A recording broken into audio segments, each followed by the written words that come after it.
put in the work guide, start over. The 2 pages that I put in on Blackboard, will you turn off? I put them, when I sent them, the lecture to Diana for printing, it was before, like right after the outcomes. And I guess they are in your work guide. And what page numbers are those? 48 and 49. So if you haven't had a chance to look at that or print them off or whatever, they are in your work guide. Wahoo, thank you, Diana. I didn't see them, so I just figured they weren't in there. So I thought I better upload them. Because there may or may not be a test question over how to talk to a child. And so you might want to make sure you're aware of that. I am recording. I would again ask that somebody in full letter like every 30 minutes to an hour say, hey, I'm still recording. Because last year I did have some issues with this. Actually, I'm going to have to turn the speaker off so I can't stand hearing myself. Okay. Well, I don't have to listen to me. All right. So I would be familiar with those terms and everything. All right. I really want to try and fly through this information, and my goal this morning, my cell phone is somewhere, I just showed it. Okay, well, if my cell phone rings, I'm sorry, I can't find it to turn it off. Oh, I think that's turn it off. Don't need money there. Okay, so I'm going to try and fly through this information, get it all out to you as much as I can. We will have study session a week from Thursday, so if you have any questions, don't be afraid to use discussion board. And also, you can also just bring your questions to study session. But remember that study session is not recorded, okay? So once the lecture's over on Thursday, that will be turned off, and the time will extend during when we have study session, all right? So those of you that are at home on Thursday, the meeting will be extended for 30 minutes for us to have study session, all right? So that's a week from Thursday. All right, so I wanted to do that. Are there any questions about anything up to this point? On the Wednesday and Friday meetings next week, everybody needs to do live Zoom from home, okay? And I will not ask you to show your picture if you don't have that availability because you're choosing in class and it may be a hardware issue. But those that can, I would ask you to, all right? Just make it easier. Anything else for anything else? Any other questions? Yes, ma'am.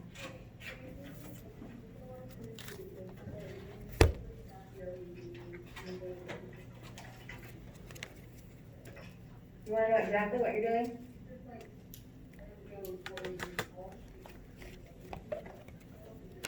We're going to teach you assessments of the pregnant woman, the postpartum woman, the newborn, and the child.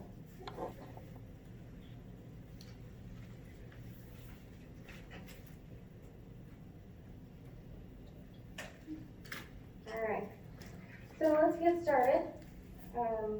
And then we'll also have adjuncts that are available to be there that are your clinical adjunct. If they're available, they will be there. I know that, I don't know who else coming to those days, but if they're available, they'll be there. I've told them when they are, so hopefully that will work out. All right, let's get started. Growth and development. So, in communication. Those communication pages that we talked about are important for you to look at, and we're going to glance over things. I'm going to go pretty fast. I do not talk as fast as Ms. Haig. I know you're saying thank you, God. But I will try to talk fast. I have a tendency to want to, when I see confused faces, to want to explain things, so I sometimes get off on wanting to explain, and that takes me longer. And for those times, I apologize. I may not be able to do that today, because I really want to try and get through the material if we can. All right, So also the other thing, on the page numbers that are listed, if you look at those page numbers that are listed, either on SurePath or on your outcomes page, they're gonna give you all the information that you need for this test. Review them. If there's boxes, if there's alerts, if there's anything like that, bolded stuff, pay attention to it. There's a good chance you need to know it. And if I've given you those page numbers, that's because there's important information on them, okay? So those are some things to keep in mind as we go along. Better start a timer or I'll forget to take a break.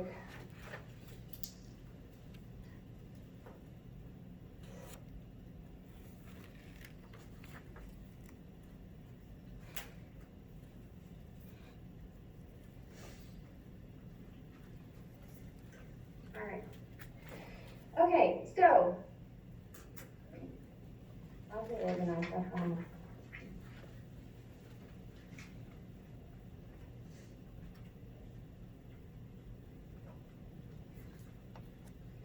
Family. What's the definition of family? Family is going to be, it is typically defined in many different ways. In the past, it's always been, parents and children, grandparents. That's kind of the traditional thought of family. But these days, families takes all kinds of looks about it. A family may be a group of people that live together and work together and maybe raise children together. They may not have children, but they consider each other family. I have a best friend, she has no brothers or sisters. I have family, I have brothers and sisters and parents, but they live way far away from me.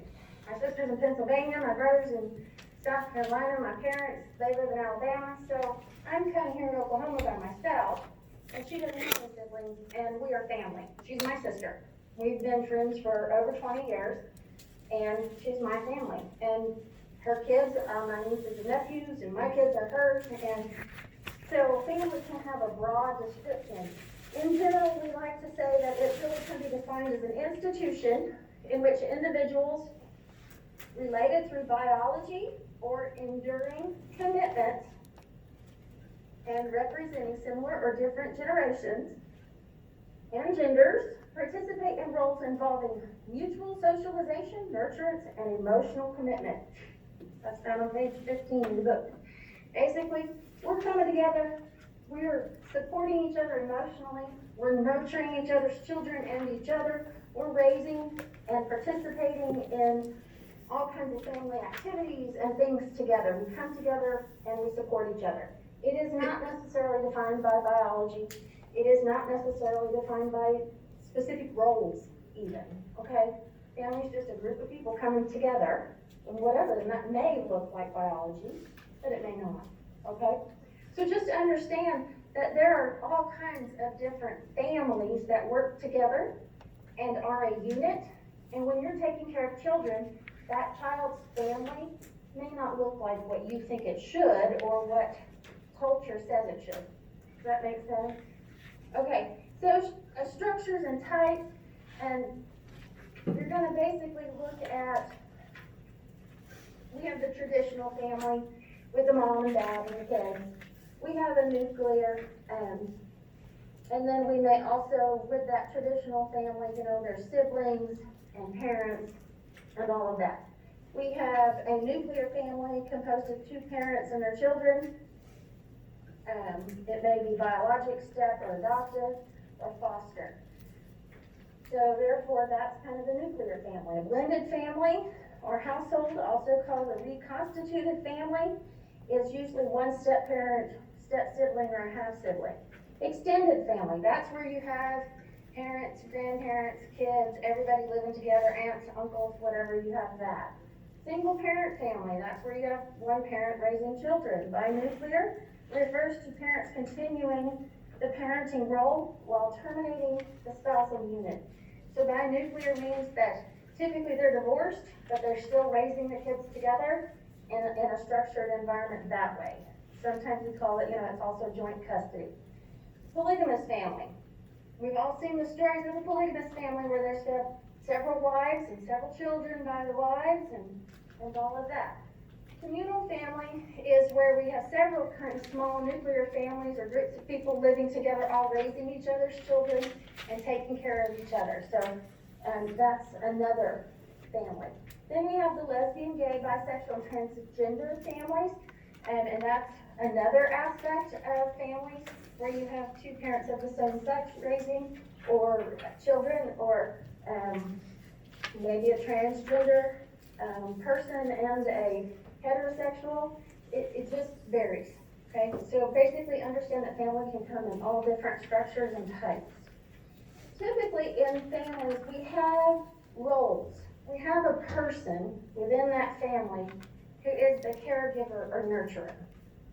I'm not 100% positive who that person is in my family, because I'm a little bit of a disciplinarian. My husband's not around a whole lot. My kids, I hug my kids. I mean, I love my kids. I'm nurturing to them. I build them up. But I'm also not a cuddler. So, hug me and then go away. Are you on are you on a different line? You're just showing up like a group. Okay. There you go. All right. Yeah. Yeah, you may have to remind me to do that too. All right. So, but caregiver, nurturer, somebody in that family. When my mother-in-law was alive, God love her, she was the best nurturer to my kids. We lost her about 5 years ago. Luckily, they were all 10 years and older, so they have, all of them but one was grown, so, she's the only one that doesn't have somebody to hug and hold her. And let me tell you, between the two of us, that's been a little bit of an experience that we've had to work out, because she'll come to me and she's as big as I am, so we're both very big ladies. And in case y'all don't know, I'm 6 foot tall and large, and she's 6 foot or 6'1" and large. And she'll come to me and she'll say, "Mommy, will you hold me?" Now she's 17, she'll be 18 soon. Seriously, Heidi? Please, Mommy, I just need you to hold me. Okay, fine. So, usually she gets down on the floor and comes up on my lap that way, because, with my bad back and stuff, she doesn't sit on me much. On occasion, she'll lay her head on my lap and that kind of thing, but, so hey. All right, let's see. They want me to go back. This one? This slide?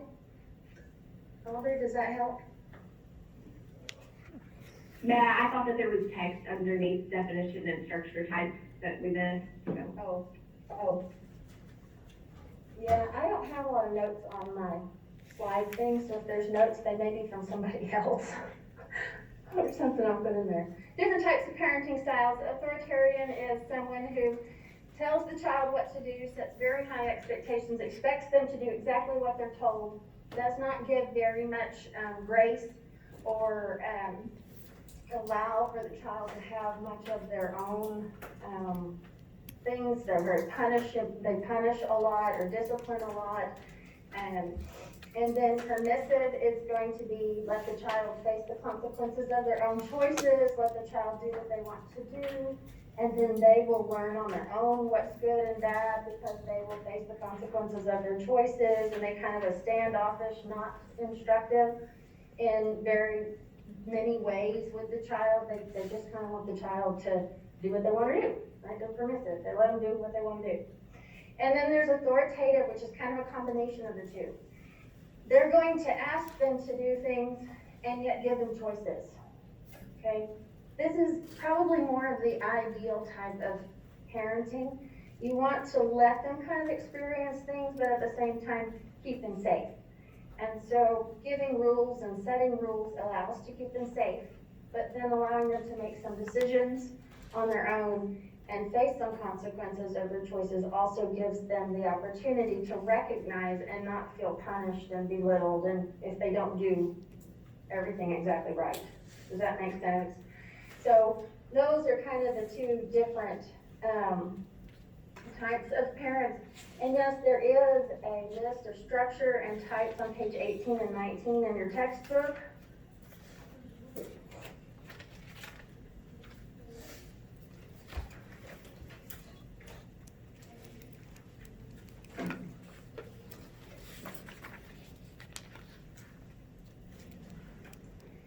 And one of the things with family is recognizing what that culture looks like, okay?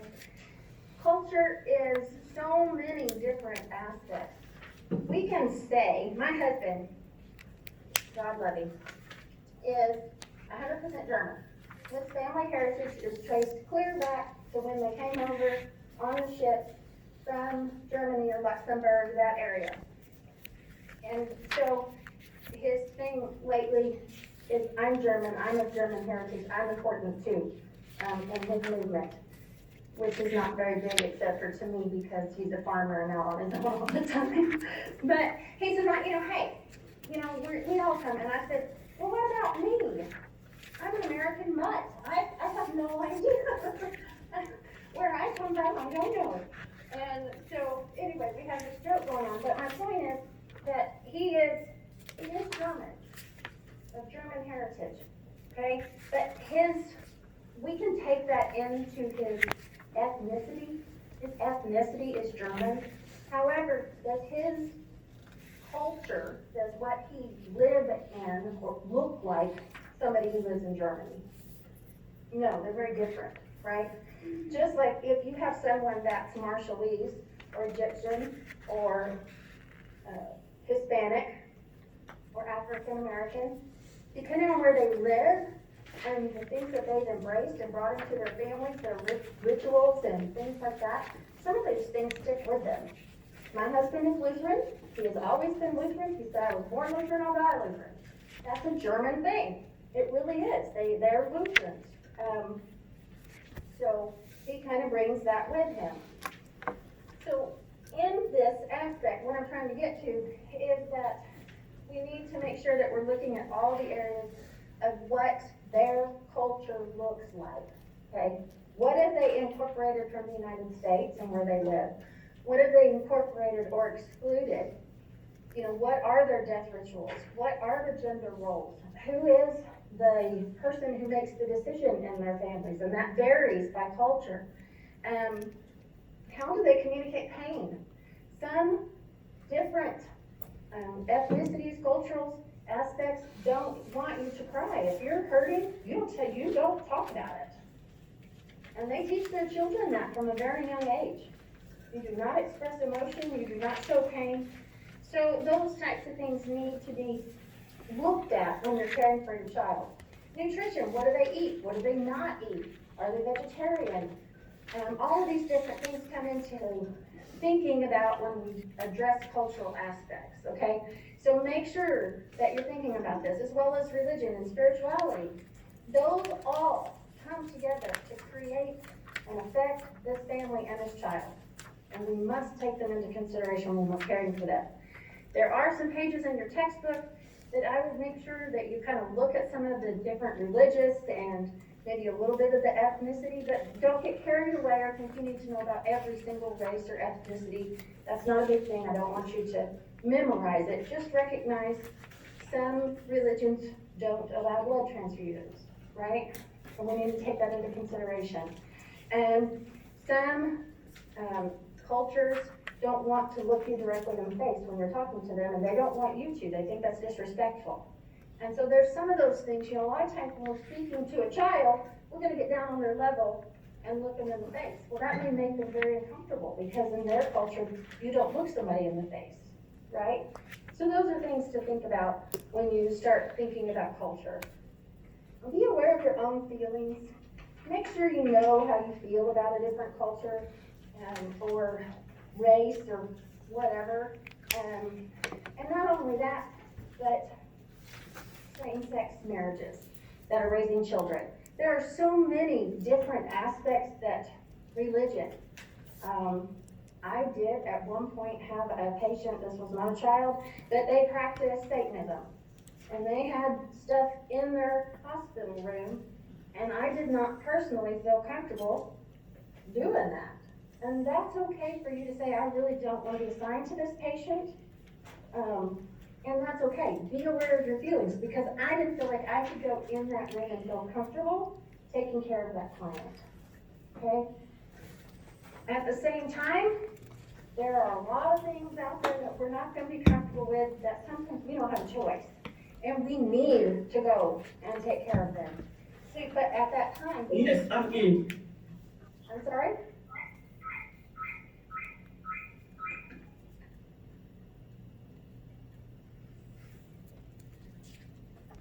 Did you say something?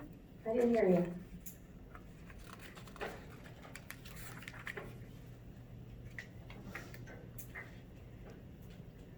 Okay. If you get kicked out, just come back in, it'll be fine. If I upset somebody, I'm sorry. But I'm just saying that there are a lot of different things that it's okay for you to say, I'm not okay with this, but at the same time, sometimes you have to. Alright? And so be aware of that. If there's a language barrier, it's really important to get an interpreter and from the hospital or use the interpreter phone or whatever's necessary or your facility has. Do not have a family member interpret because you don't know for sure what they're saying to the patient. And it's not 100% reliable. Okay. Do we have a question?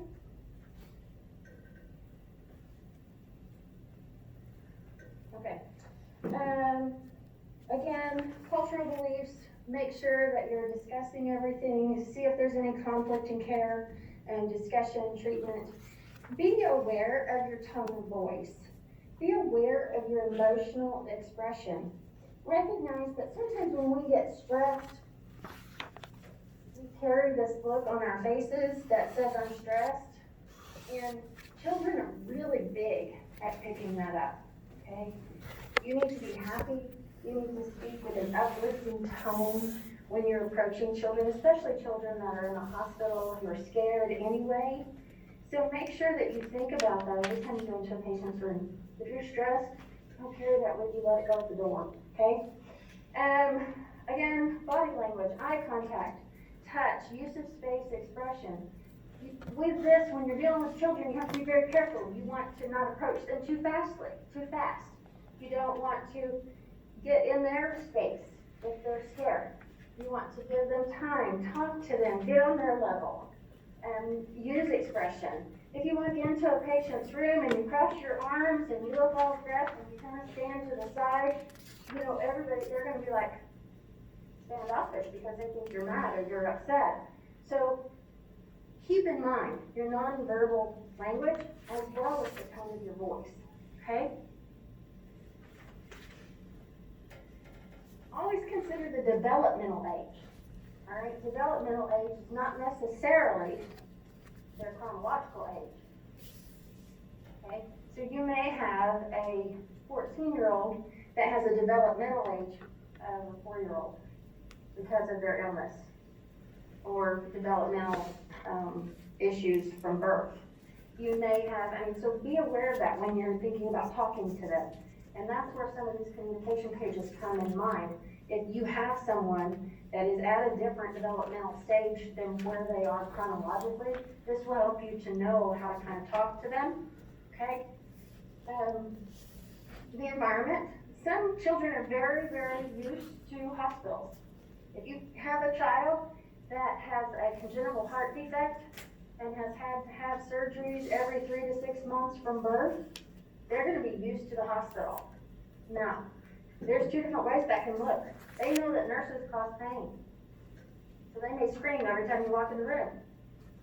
By the time they reach 3 or 4, they may be like, well, they might still be that way, but then again, they might be very accepting. We've had a lot of kids with cystic fibrosis that are 13, 14, 15, 16 years old that are in with an exacerbation, and they're like, do whatever, you know? They're holding out their arms, sure, go ahead, listen to me, you know? And so, you know, be aware of the healthcare setting, whether it's foreign or familiar, and think about when you're communicating, think about the health status of the child. Are they alert and oriented? Are they sedated? Are they too sick to care or want to communicate? Okay, so they may not be able to talk to you. They may not want to talk to you because they're too sick. Think about the fears at that age, and we're going to go through some of that throughout this lecture, so think about that. And again, phrasing, and that's what it says at the beginning of the lecture, and I didn't think it was in there because that's where it's supposed to be, not page 41, it was supposed to be like page 5. But, so look at those pages. All right, we're moving on to pain. This starts on page 144 in your text. So if you're following along in your text, 144 starts pain. I'm really going to just touch on pain very briefly. There are several different pain assessment scales, and they are typically age-related or condition-related, okay? NIPS is the most common that's used from birth to 2 months. FLAC, we sometimes use that in infants and toddlers, faces, legs, activity, cries, and we'll see, I'm going to take you through some examples of these. Wong-Baker faces, preschool through 8 years. FLAC is most common in infants because they can't communicate or point to a face, so you will see that. I would be familiar with that.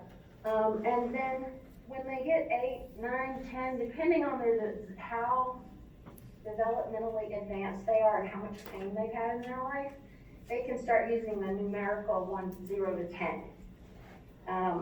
Some 8-year-olds aren't quite there yet, so you might do better with the faces for them. And part of that's just talking to them and getting a feel for where they're at developmentally, so that you know which pain scale to use. And if they say, I don't know, I'm no number, then get out the faces and show it to them and ask them that way. So this is the FLAC pain scale. When you go through, there are different categories and then you rate each one. If you look at those, you can see that those are basically going to be things that you can say, what does their face look like? How are their legs? What do their legs look like? What's their activity? Are they crying? Can you console them or not? And that gives you your pain scale, all right? So you tally those up for each of the 5 areas, and you go from there. Faces, that's what faces look like. They point at them, okay? This can be 3 years and up.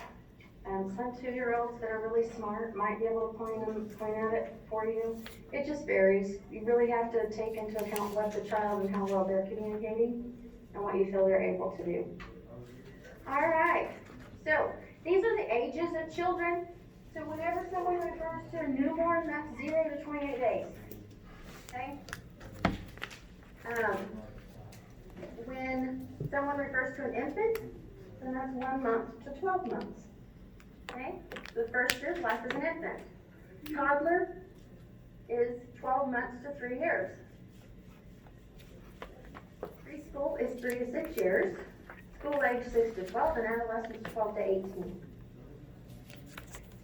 This is my grandson, my first grandbaby. That's my little Zeus when he was a newborn. And so Miss Briggs, and Miss Briggs lectures on newborn. So more information on that to come. So I'm going to talk about infant. The one on the top in the red is Zeus, and the one on the bottom is my second grandson, Matthias. Yes, I know. They're my babies. They're my babies. Okay, so when you get to infant, this is found on page 338 in your text. I like to turn to those pages so that I can have them here in case there's something I really want you to see. I know on this one, the big thing is going to be to kind of look at your different changes. And there are pages towards the end of that chapter. Growth and development during infancy, that starts on 353 through 357. I would have a general idea of what infants in those age ranges, particularly when should a child crawl by? When should they be able to roll over? Those major milestones. And not only that, but also when do they smile? You know, those types of major milestones that you see in infancy.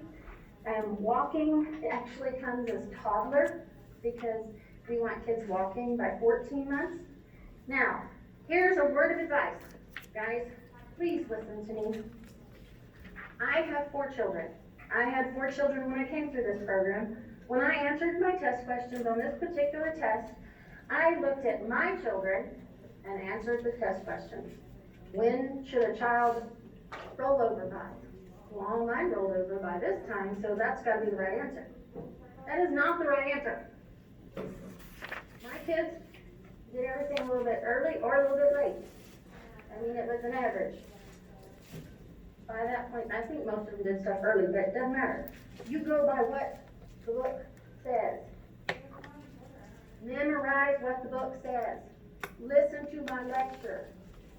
Okay? Do not, in any of these experiences, OB, 4 kids, done it all. I've had one every way possible. I cannot go by those experiences that I had. Okay, if I was gonna take NCLEX, I would probably fail if I did that. All right? You cannot go by past knowledge in any of this. If you have kids, or you're taking care of kids, or whatever, you have nieces and nephews that you live with, I don't care. Don't look at them. Please listen to me.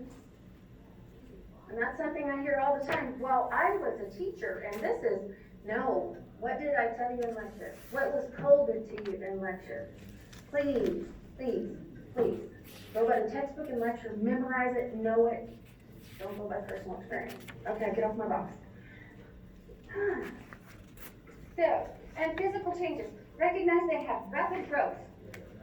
By the time they are 5 to 6 months, they will have doubled in weight. All right? By the time they're a year, they're going to triple in weight. Rapid physical changes. By the time they're 5 to 6 months old, they will double in weight. By the time they're a year, they will triple in weight. Can you say again? Yeah? Okay. By the time they're 5 to 6 months old, they double in weight. By the time they're a year old, they triple in weight. Okay? Star and highlight moment. Motor development. And some of this is gross and fine, and these are kind of listed out there for you on pages 342 and 343. So I would encourage you to look at that. Think about your pinchers, your grasps, how your babies pinch, and when they develop those pincher abilities and those types of things. Psychosocial, and also, like I said, the developmental things. When do they sit up? When do they roll over? When do they crawl? Okay, know those markers. Psychosocial is going to be trust versus mistrust. Erickson's, we're going to talk about that all the way through. In this